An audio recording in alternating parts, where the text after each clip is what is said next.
بسم اللہ الرحمن الرحیم۔ السلام علیکم۔ آج ایک بار پھر مطالعہ پاکستان کی دنیا میں خوش آمدید۔ آج میں آپ کے سامنے کلاس سیکنڈ ایئر پاک اسٹڈی مطالعہ پاکستان جس کا چیپٹر نمبر 1 میں لیکچر نمبر 7 سٹارٹ کرنے جا رہے ہیں۔ تو میرے پاس جو ٹاپک ہے وہ میں نے آپ کے سامنے کرفٹس مشن رکھا ہے۔ کرفٹس مشن سر سٹیفرڈ کرفٹس 1942 میں برصغیر میں کچھ تجاویز لے کر آیا۔ کیوں 1939 میں دوسری جنگ عظیم شروع ہوئی، سیکنڈ ورلڈ وار، اور 1945 تک جاری رہی، جس کے نتیجے میں دنیا کے 2 بڑے شہر تباہی کا سبب بنے، جس میں آپ نے سنا ہوگا مشہور شہر ہیروشیما اور ناگاساکی جاپان کے شہر جو صفحہ ہستی سے مٹ گئے، جو 2 بمباروں کی وجہ سے 2 ایٹم بم چلائے گئے، جس کے نتیجے میں 2 شہر صفحہ ہستی سے مٹ گئے۔ اب جب کہ یہ جنگ جاری تھی، برطانیہ کے حالات بھی خراب تھے، وہ جنگ میں مصروف تھا، ادھر سے برصغیر والوں کا بھی دباؤ تھا حکومت برطانیہ پر۔ بالآخر حکومت برطانیہ نے سر سٹیفرڈ کرفٹس کو ایک چند تجاویز کے ساتھ برصغیر بھیجا۔ اس نے برصغیر میں جو تجاویز پیش کی، جس میں مسلم لیگ اور کانگریس جو بڑی جماعتیں تھیں ان کے سامنے رکھیں، اور یہ تجاویز ان کی کون سی تھیں؟ جنگ کے بعد برصغیر کو ڈومینین کا درجہ دے دیا جائے گا، دفاع، امور خارجہ، مواصلات وغیرہ سمیت تمام شعبے ہندوستانیوں کے سپرد کر دیے جائیں گے۔ آئین سازی کے لیے ایک مرکزی اسمبلی منتخب کی جائے گی، جس کے لیے چناؤ کا اختیار صوبائی قانون ساز اسمبلیوں کے ارکان کو حاصل ہوگا۔ اقلیتوں کے حقوق کے تحفظ کے لیے مناسب اقدام اٹھائے جائیں گے۔ آئین مکمل ہو گیا تو اسے ہر صوبے کی توثیق کے لیے بھیجا جائے گا۔ جو صوبے آئین کو پسند نہیں کریں گے وہ بااختیار ہوں گے کہ مرکز سے علیحدہ ہو کر اپنی آزاد حیثیت قائم کر لیں۔ یہ تو کچھ پوائنٹس ہیں، اس پر میں آپ سے ڈسکس کرتا ہوں سیاسی جماعتوں نے کیا کیا۔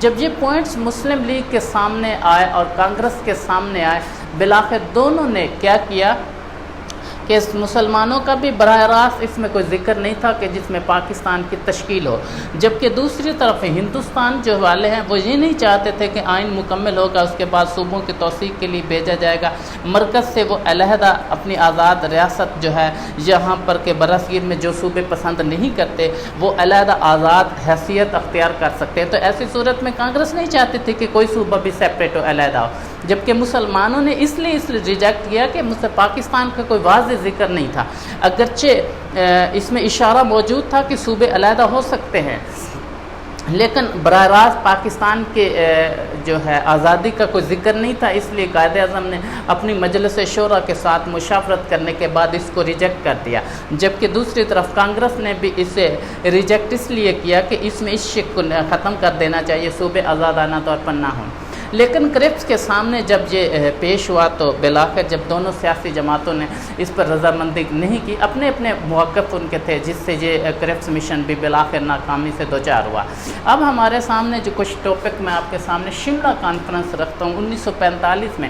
اس کرفٹس مشن کی ناکامی کے بعد شملہ کے مقام پر وائسرائے ہند نے جو کہ لارڈ ویبل تھا اس وقت وائسرائے ہند، اس نے تمام سیاسی جماعتوں کو شملہ کے مقام پر بلوایا، جس کا پس منظر میں ہم جو کہہ سکتے ہیں کہ کرفٹس کی ناکامی کے بعد برصغیر کے حالات میں تبدیلی ہوئی۔ اس حالات کو چونکہ دوسری طرف جنگ اپنے اختتام کی طرف گامزن تھی، جنگ عظیم دوم، اور اس سے حالات برصغیر کے بھی کشیدہ تھے، کافی پرابلم تھا، جس سے نمٹنے کے لیے حکومت برطانیہ نے ایک اور جو پلیٹ فارم کے طور پر ہمارے سامنے اپنا موقف پیش کیا، اور شملہ کے مقام پر، اور اس میں ویبل نے جو لارڈ ویبل تھا حکومت برطانیہ کا وائسرائے ہند، اس نے کچھ نکات پیش کیے۔ ان کے نکات کیا تھے؟ مستقبل کا دستور برصغیر کی تمام سیاسی طاقتوں کی مرضی سے بنایا جائے گا، حکومت برطانیہ کی مرضی سے نہیں تھوپا جائے گا۔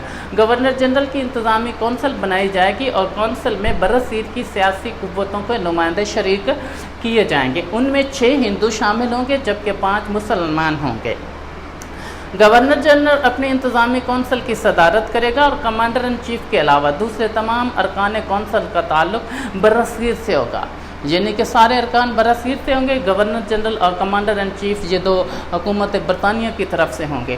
ارکان کا چناؤ گورنر جنرل خود کرے گا۔ مرکز میں انتظامی کونسل کو تشکیل دینے کے بعد تمام صوبوں میں بھی انتظامی کونسلیں منظم کی جائیں گی۔ یہ تو میرے پاس اس کے پوائنٹس تھے۔ اب شملہ کانفرنس کے انعقاد میں جو مختلف سیاسی جماعتوں سے مختلف سیاسی رہنماؤں نے شرکت کی، ان میں کانگریس کی طرف سے پنڈت نہرو، ابوالکلام آزاد اور بلدیو سنگھ نے شرکت کی، جبکہ مسلم لیگ کی طرف سے قائد اعظم محمد علی جناح، لیاقت علی خان اور سردار عبدالرؤف نشتر نے شرکت کی۔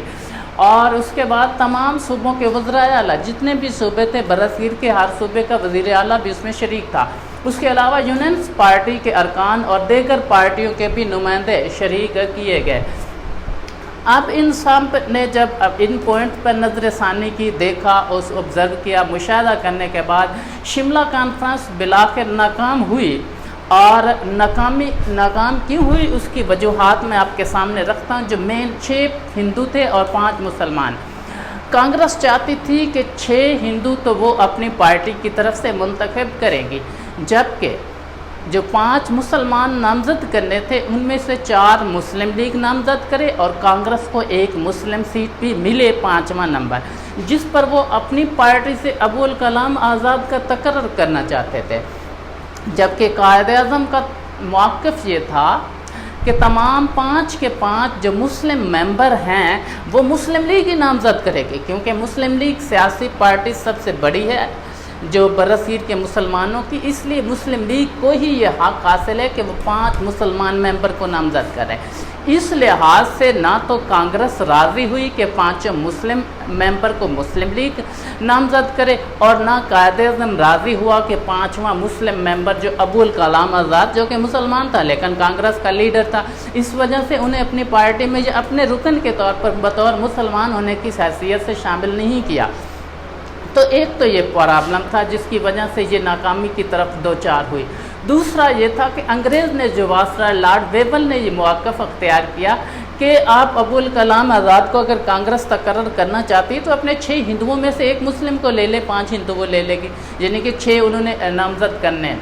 لیکن انہوں نے لارڈ ویول نے یہ کہا کہ پنجاب کا وزیر اعلیٰ جو تھا ملک خضر حیات، کہ ہم ان کو شامل کر لیتے ہیں، یہ حکومت برطانیہ کی طرف سے ہوگا۔ قائد اعظم جہاں ایک بار پھر ڈٹ گئے کہ ملک خضر حیات کی نامزدگی پر ہم راضی نہیں ہیں، کیونکہ انہیں نامزد جب وزیر اعظم مقرر کیا تھا حکومت برطانیہ کی سپورٹ انہیں حاصل تھی، چونکہ قائد اعظم چاہتے تھے کہ 5 مسلم ممبر ہوں وہ قائد اعظم کی مرضی سے ہوں، یعنی مسلم لیگ کے ہی ارکان ہونے چاہیے، ادر کوئی اور مسلم نہیں ہوگا۔ اس لحاظ سے نہ تو حکومت برطانیہ کی بات مانے گی یا نہ کانگریس کی اور نہ ہی قائد اعظم۔ بالآخر تینوں جب متفق نہیں ہوئے تو اس وجہ سے شملہ کانفرنس بھی بالآخر ناکامی سے دوچار ہوئی۔ اب بات کرتے ہیں شملہ کانفرنس تو ناکام ہوگی، لیکن اس کا ذمہ دار کون ہے؟ کانگریس نے یہ موقف اختیار کیا کہ قائد اعظم کا بے لچک رویہ، جس میں کوئی لچک نہیں تھی، اور ان کو جو بھی آپشن دی گئی ابوالکلام کی صورت میں یا ملک خضر حیات کی صورت میں یا ایک کم ممبر کی صورت میں، قائد اعظم اپنے رویے پر قائم رہے، ڈٹے رہے، جس سے ان دونوں نے، کانگریس نے بھی، لارڈ ویول نے بھی، حکومت برطانیہ نے بھی قائد اعظم پر تنقید کی کہ اس کے بے لچک رویے نے شملہ کانفرنس کو ناکامی کی طرف دھکیل دیا ہے، اس لیے ذمہ دار انہوں نے قائد اعظم کو قرار دیا۔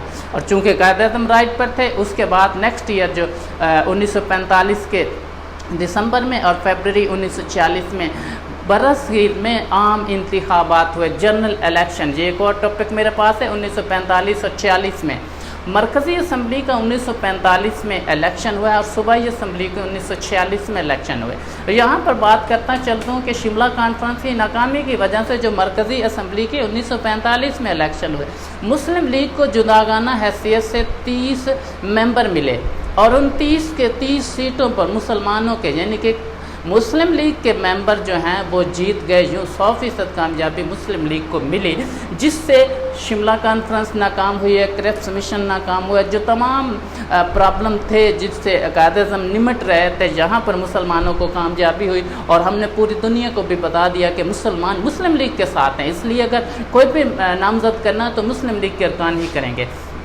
تو یہاں پر میں بات کرتا ہوں، کانگریس کا منشور یہ تھا کہ جنوبی ایشیا کو آزاد کروایا جائے گا ایک وحدت کی صورت میں، تقسیم کی کوئی صورت قابل قبول نہیں ہوگی۔ سکیم کوئی بھی کسی بھی طرح کو برصغیر کو تقسیم نہیں کیا جائے گا، یہ دعویٰ تھا کانگریس کا، جبکہ مسلم لیگ کا یہ دعویٰ تھا، موقف تھا کہ برصغیر کو تقسیم کر دیا جائے گا، جن میں سے ایک حصہ پاکستان ہوگا جو آزاد وطن کے طور پر نمودار ہوئے۔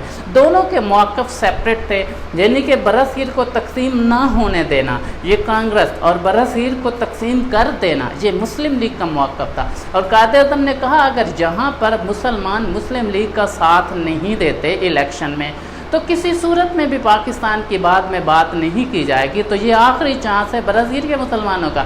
اگر وہ اس الیکشن میں مسلم لیگ کو مسلمان ووٹ دیتے ہیں اور مسلم لیگ بھاری اکثریت سے جیتتی ہے تو پھر ہم پاکستان کی بات کریں گے، ورنہ اس کو ختم کر دیا جائے گا۔ تو یہ بھی ایک اور پوائنٹ جو قائد اعظم کا جو سٹرونگ اور سخت تھا، جس میں مسلمانوں کے اوپر اور اثر پڑا کہ اگر ہم مسلم لیگ کو ووٹ نہیں دیں گے تو پھر پاکستان کی بات بعد میں نہیں ہوگی۔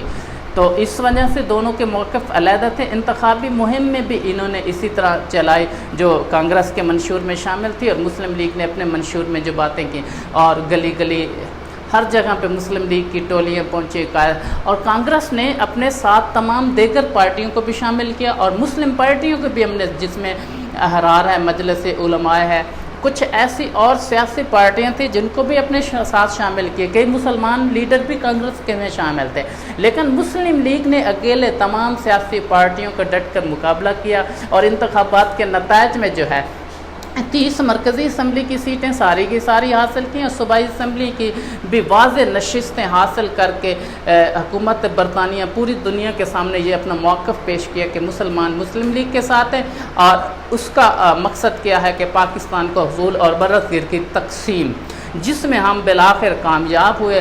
اور یہی موقف جب حکومت برطانیہ کے سامنے رکھا گیا تو بالآخر وہ بھی مجبور ہو کے برصغیر کو تقسیم کرنے کی میں، جس میں جو آزاد مملکتیں پاکستان بھارت کے طور پر دنیا کے نقشے پر نمودار ہوں۔ یہ میرا آج کا ٹاپک تھا۔